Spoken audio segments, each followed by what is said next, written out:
This is going to be a very, very serious bear market. Governments around the world are panicking. The central banks are panicking. It's going to be the worst in my lifetime.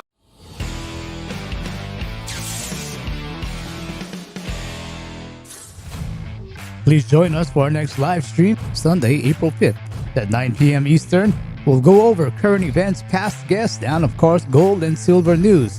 Once again, our next live stream will be Sunday, April 5th, 9 p.m. Eastern. See you then. Hello again, everyone, and welcome to another edition at Silver Bullion Television, SBTV. I'm your host, Patrick Vieira.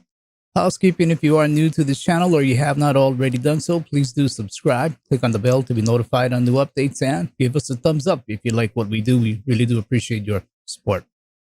Interesting times are upon us, and today we have the ever interesting Jim Rogers, investor extraordinaire and best-selling author for such books as Street Smarts, A Bull in China, and Investment Biker, to name a few. Jim has traveled the world over, has seen it all, done it all, and always manages to be way ahead of the curve. And we are happy to have caught up with Jim at his home in Singapore. Jim, welcome back to SBTV. How are you doing? I'm delighted to be back, Patrick. How are you? I'm fine. So far, so good. I'm fine as well. Thank you, Jim. Market madness. Jim, amazing things have been happening since we last spoke. In your opinion, the market meltdown going on, is the flu the reason for the market mayhem? And if not, what do you think is pulling the markets down? Well, the press certainly gives credit to the flu, and the flu is certainly a factor. There's no question about that. But no, the market, in America, the market been up over 10 years. That had never happened in American history. It's the longest bull market in American history. Doesn't mean it had to go down, but we're already, time-wise, we were overextended. As far as prices are concerned, we were very overextended in the American stock market, and I use that since that's the largest and most important. Also, the last 3 months or so, up until like February, the market went almost straight up in the U.S. It was probably I guess it was a blow off, in fact, in retrospect. So there are many reasons that the market should be going down. The debt has skyrocketed over the past 10 years. The virus came along, and it's certainly a factor. It's certainly part of it. But it came along and hit a very, very overextended, very expensive market with staggering amounts of debt. So, yes, maybe it was the straw that broke the camel's back, but the camel's back was ready to be broken. Yeah. With all this help that's going into the markets and still the volatility that remains and still happening, what does this tell you as an investor? Well, it tells me as an investor that I have told you guys before that the next bear market we have, whenever it comes, is going to be the worst in my lifetime. In 2008, Patrick, we had a serious bear market because of too much debt. Well, since 2008, the debt has skyrocketed, gone straight up all over the world. So it tells me that this is going to be a very, very serious bear market. It looks as though it has started. The governments around the world are panicking. The central banks are panicking. Maybe they can pull off one more rally, one more blow off. But when it comes, and this may be it, but whenever it is, it's going to be the worst in my lifetime for many reasons. Some actions being taken, such as the grossly pumped up repo market. In September last year, it seemed like it broke, and we saw the Fed jump in and throw a lifeline as banks had to essentially phone a friend. In your opinion, what do you think happened back then in the repo market, and why is it still growing? The help has to continue. Well, the central bank in America, as in most central banks now, are basically made up of bureaucrats and academics. They don't know what they're doing. They don't know how markets are supposed to work. They don't know much about the real world. They all panic when things start going badly. People call up and say, "Oh, you must save us. It's the end of civilization." Well, these guys don't know anything. They're scared about their jobs. So they start doing everything they can to save the market. That's not their job. When the Federal Reserve, for example, I will use it again. When the Federal Reserve was set up, It was set up to maintain a sound currency, or essentially a sound banking system. Then later, and decades later, they added, and to help maintain full employment. Nowhere in any law, anywhere in the world, is any central bank set up to save stock markets, to save stock market investors. But these guys have evolved, and politicians think they can save them. So there's huge amount of pressure from politicians, society, for the central banks to somehow save the world. That was never their job. They don't have the ability in the end, and we're all going to pay a terrible price. Typically when a recession hits, we need to lower the Fed funds rate or the interest rate on average some 4% or so. And we're at 0 to 0.25% right now. If when that next recession hits, does the Fed have anything left in its toolbox of theirs to prevent us from going into negative rates? It certainly can go to negative rates. It's gone to negative rates in lots of parts of the world. It's never happened in world history, not in recorded world history anyway. So it's all a little bit ludicrous what's happening. It hasn't saved anybody. None of the countries which have negative interest rates have a bull market. They're all suffering just like everybody else.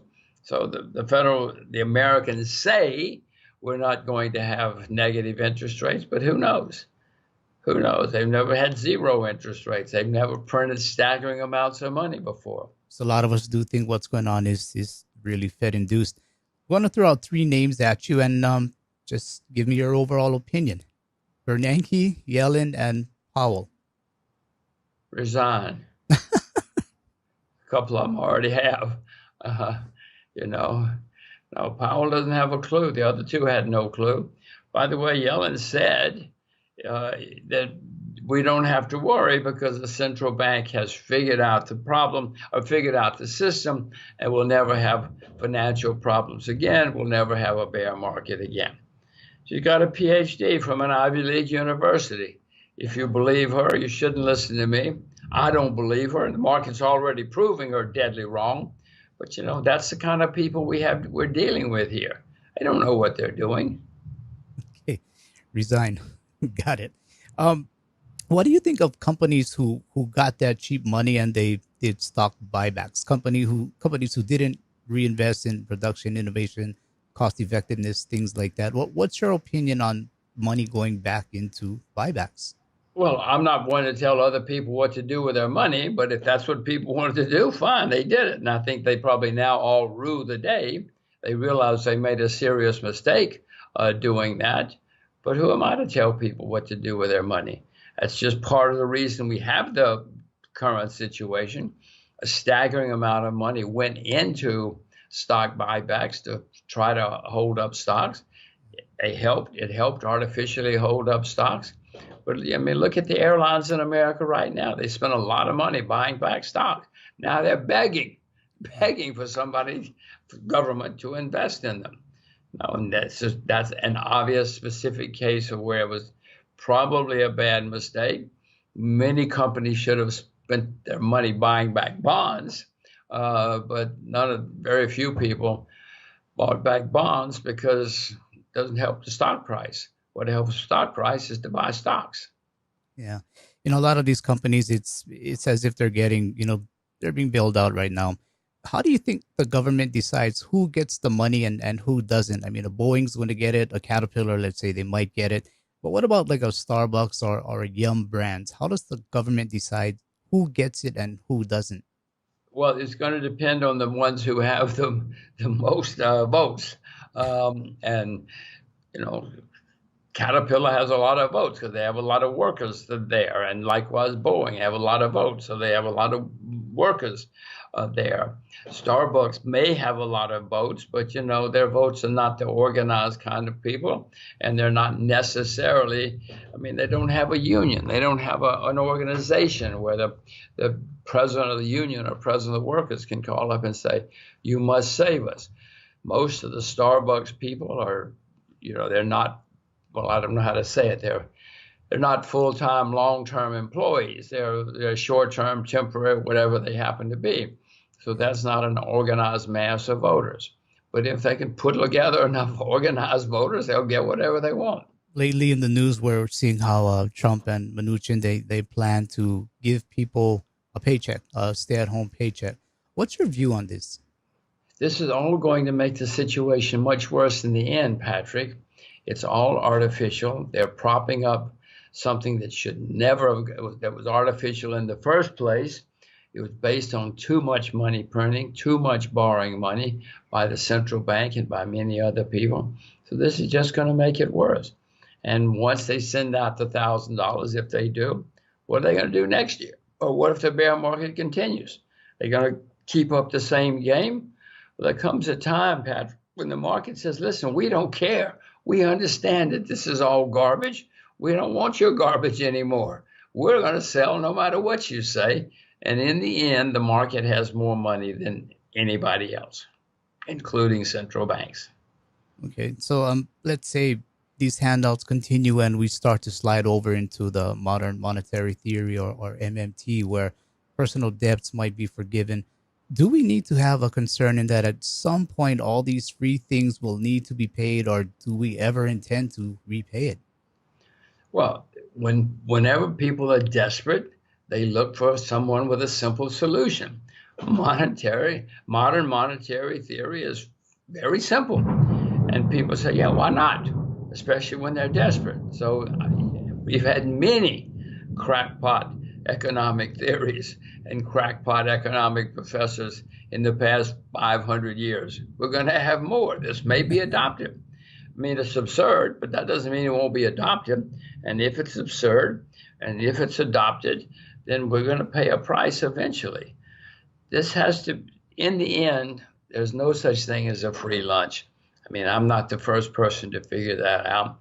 And yes, maybe you can prop up everything for a while, but eventually the currency or something pays the price when you do absurd things. Okay. And lately we seem to have a little bit of a oil price war going on. But what's the effect of cheap oil? What will it the effect it'll have on the US? Well, we had peak known oil. Certainly, who knows if there's peak oil for all I know anyway. There's staggering amounts of oil still out there somewhere in the world. If it is, we don't know about it. Fracking came along and helped extend the oil production. But, you know, fracking, that was a bubble, turned into a bubble. If you could spell fracking, people would write you a check. Well, now people realize, oh, they have to make money too. And you cannot magically make money from fracking unless prices are right and unless you're efficient. So that is what has happened with the price of oil. Now, the Russians and the Saudis or somebody has decided we have to do something about the frackers because they brought on a lot of supply and we need to put them out of business because Saudi Arabia anyway and Russia both have a reasonably low price production price. So, and it's lower than many of the frackers. So their plan, for better or for worse, is to lower the price of oil enough. Many of the frackers were already on the ropes because they borrowed a lot of money and their cost of production is not so low.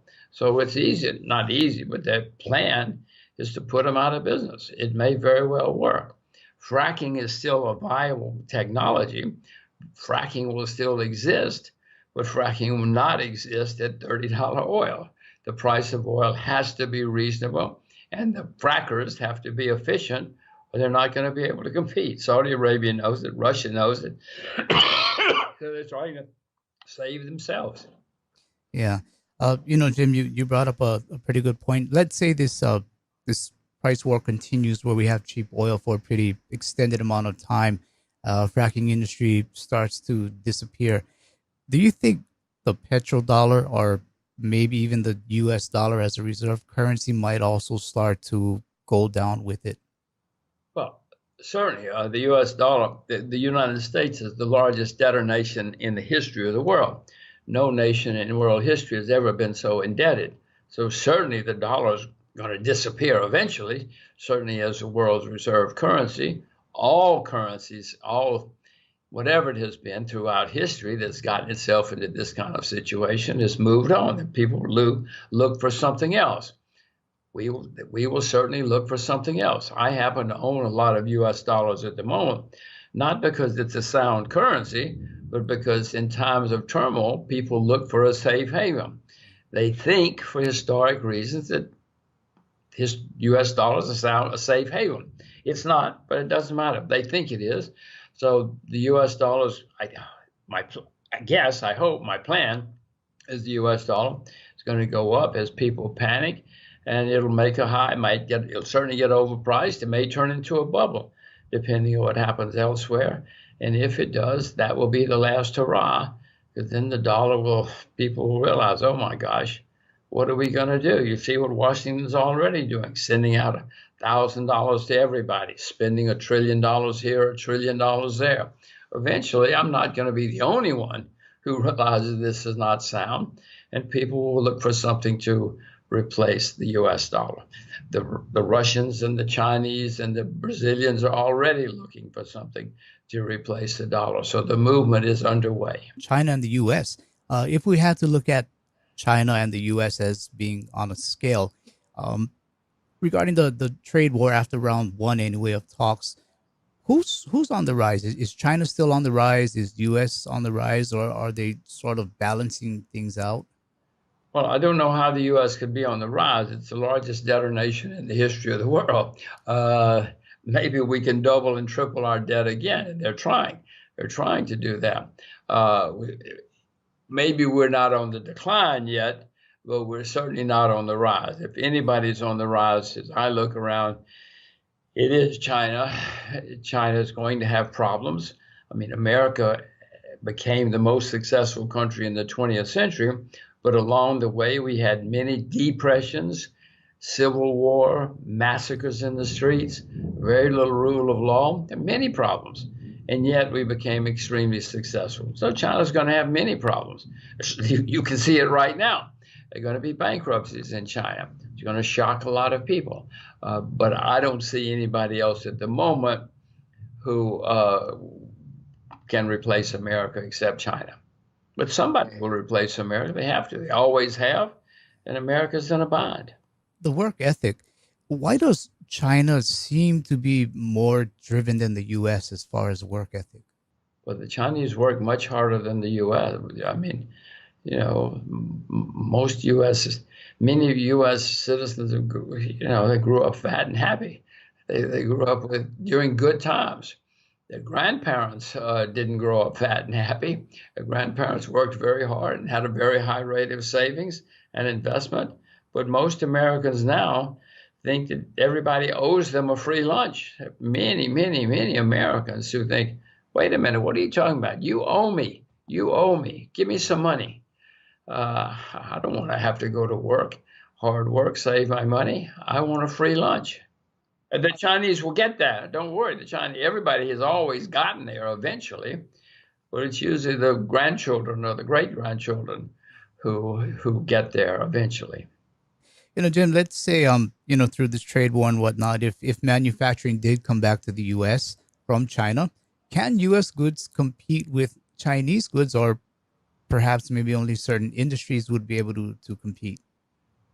Well, I mean, agriculture is still somewhat competitive by the U.S., but most U.S. manufactured goods are nowhere near competitive. I mean, the U.S. has staggering healthcare costs, if nothing else. I mean, the U.S. spends 15 or 20 times as much on healthcare as the rest of the world. I don't even think we're in the top 20 as far as life expectancy is concerned, because so much of the money gets spent on litigation and unnecessary testing and everything else. So it's hard to compete when you have staggering healthcare. Likewise, education. We spend huge amounts on education. Our kids don't even get in the top 20 in the international test results.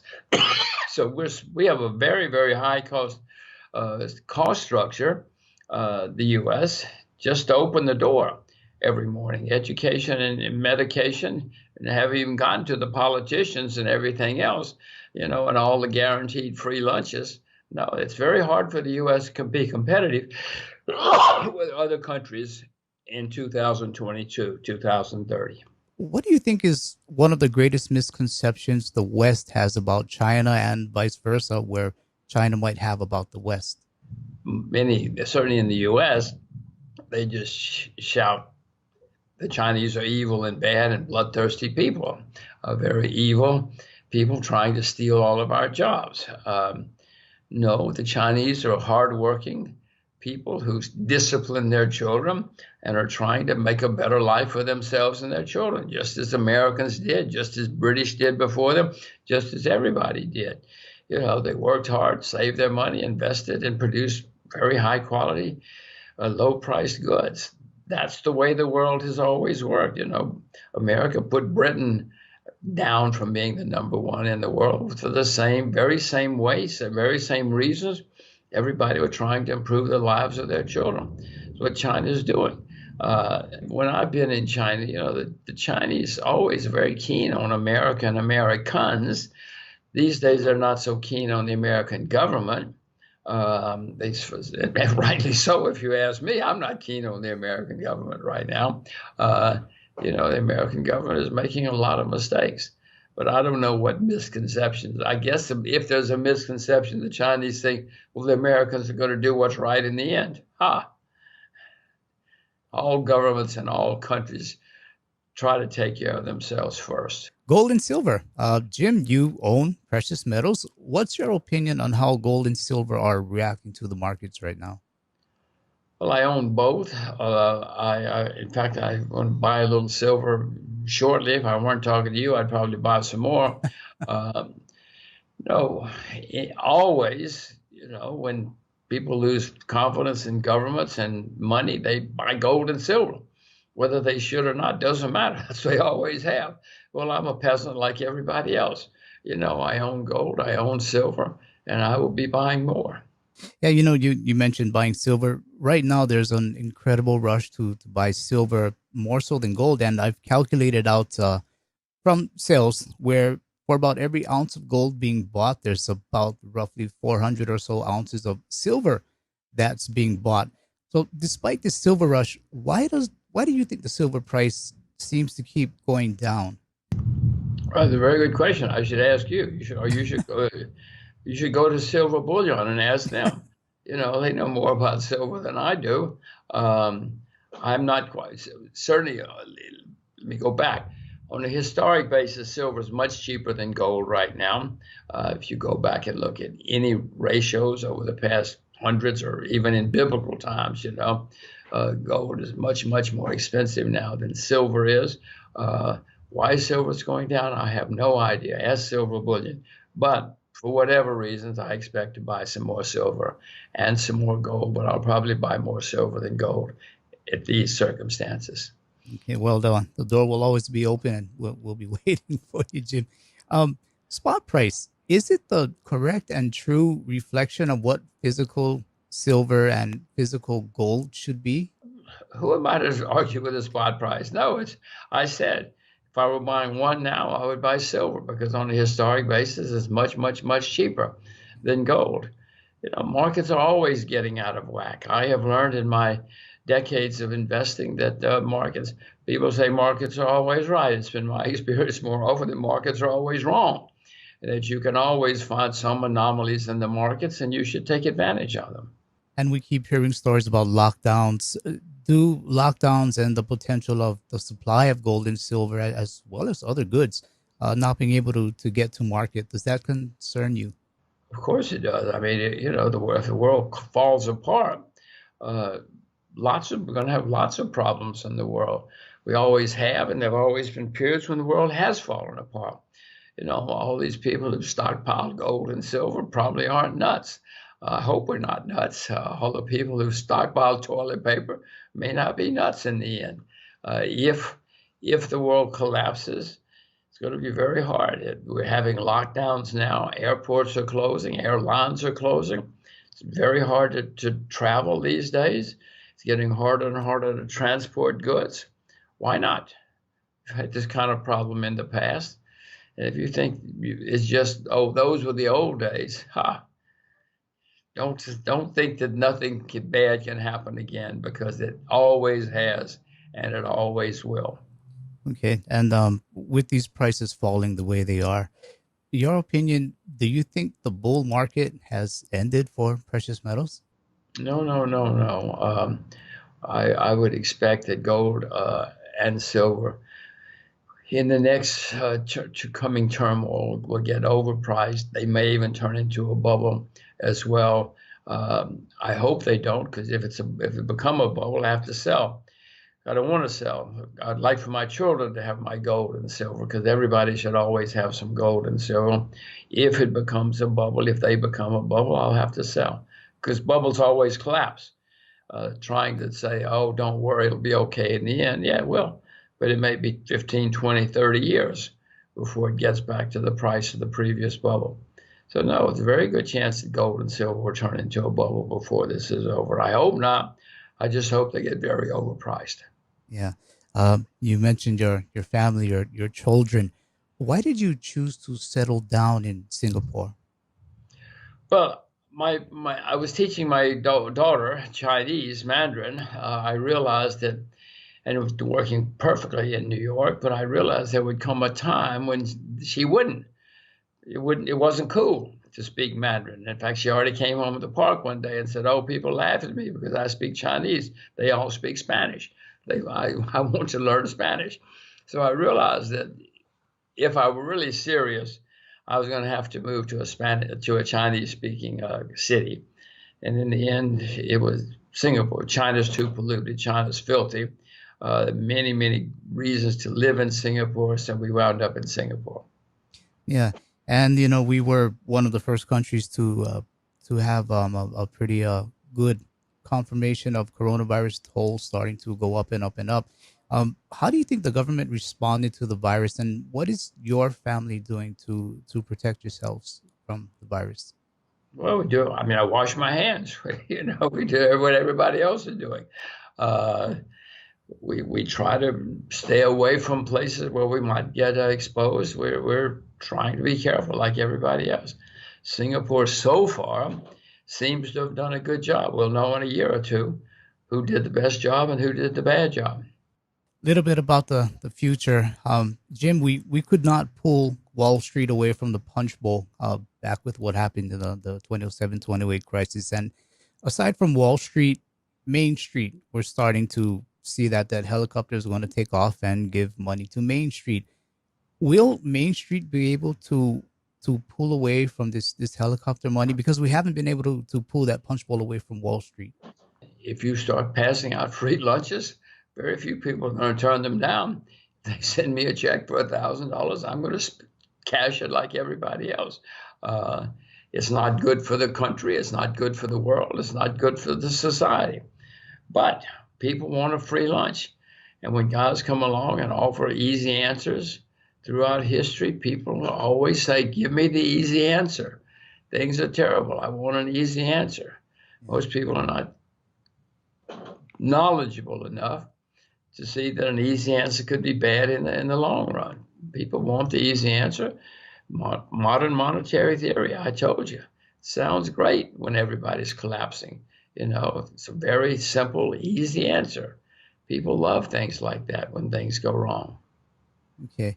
Um, some people say we're headed towards deflation. Some say inflation. Some guys even say hyperinflation. Uh, what do you see? Probably both. Oh, Uh, the way things are going, if America and everybody else is going to spend the kind of money and print the kind of money they say they are, or they are starting to, that traditionally has led to serious inflation. May have deflation first, that's why they're printing all the money. Prices are going down everywhere. People are going to panic. So as prices go down and people panic and people go bankrupt, there are more screams for more easy money, and then you have the inflation. You can have both. what should the wealthy be doing right now? What should the average Joe be doing right now? And what is Jim Rogers doing right now? Everybody should be doing the same thing. You should only invest in what you know about. You shouldn't listen to some guy you see on the internet, because what do you do next? I could tell you what I'm doing, but you don't know what to do. A year from now, 2 years from now, you don't know why you bought it. If it goes up, you don't know what to do if it goes down. So if you want to survive, you really just stay with what you know, not somebody else. Stay with what you know and understand. And if you don't know and understand, save your money. Don't go out making investments in things you don't know about.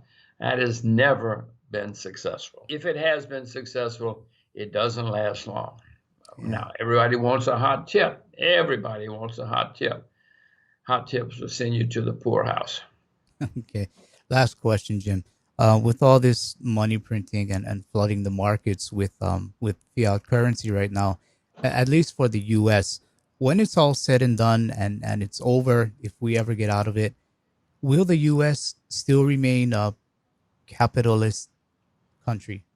Yes, it may be a different kind of capitalism. As you know, people always look for the free lunches. Yes, yes, yes. And even if it, quote, becomes socialist for a while, socialism has never worked. You know, for a while, a few people do well under socialism and communism, but it's never worked in the long term. People may very well experiment with it, but in the end, come on, it doesn't work. No, it has never worked anywhere in history for any extended period of time. Who knows what will happen in America or anywhere else, but I do know that in the end, socialism doesn't work. Communism doesn't work.